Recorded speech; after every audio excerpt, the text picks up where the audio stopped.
Welcome to this fifth in our Lent series, The Mystic Bible. And again, we have in front of us an amazing, beautiful and very detailed woodblock print from a 500-year-old Bible.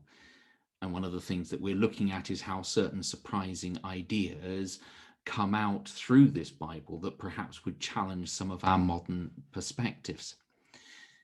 As we consider the mystical aspects of the Bible, it's worth noting that the use of symbolism, and symbolism that isn't necessarily specifically Christian, but gathered from the world around, is used in these pictures in order to illustrate certain very key points in the story. Now, before us, we've got the story of Joseph revealing his dreams to his mother and father, and also annoying and making his brothers jealous. And you can see the brothers there not looking particularly happy. And Joseph explaining and pointing upwards to the symbol of the dream in the top right-hand corner. You've got the sun, the moon, and the stars all together, which we assume is certainly pointing towards the supernatural. And Joseph, in this case, obviously, we go on to learn about prophecy. So this is taken from Genesis 37.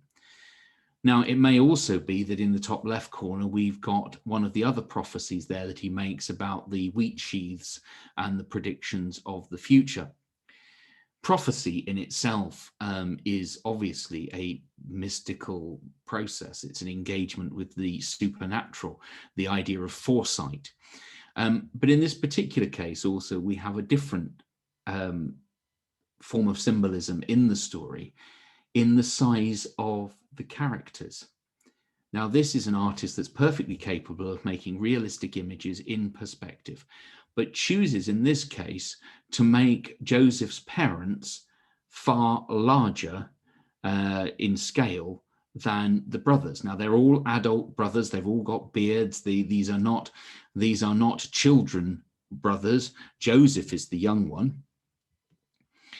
But what they're doing here is telling us something about Jewish history, the understanding of the patriarchy, the understanding of the giants of the Abrahamic faith that stand above and beyond us mere mortals, as it were. And certainly, particularly Jacob would stand in that stead. He is a figure of great importance in the biblical story. So what you see here in this detailed and wonderful image is that Joseph's stature is very small, and it'll be interesting to see whether Joseph's stature increases as he progresses through the particular story.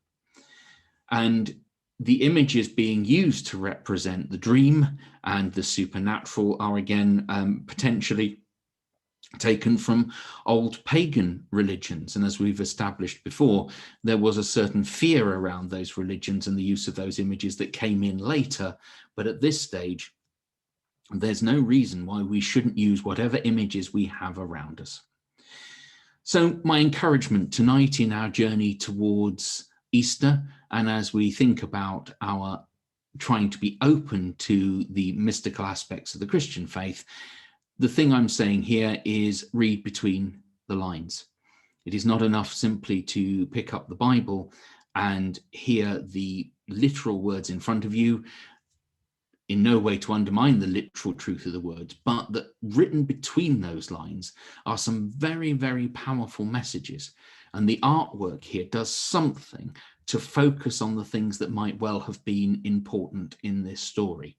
Joseph represents a dividing line between the patriarchy, the great power of history within the Abrahamic faith, and the power of human reaction and jealousy and pain and anger that's on the other side of that dividing line. And Joseph stands in the middle, apparently unaware.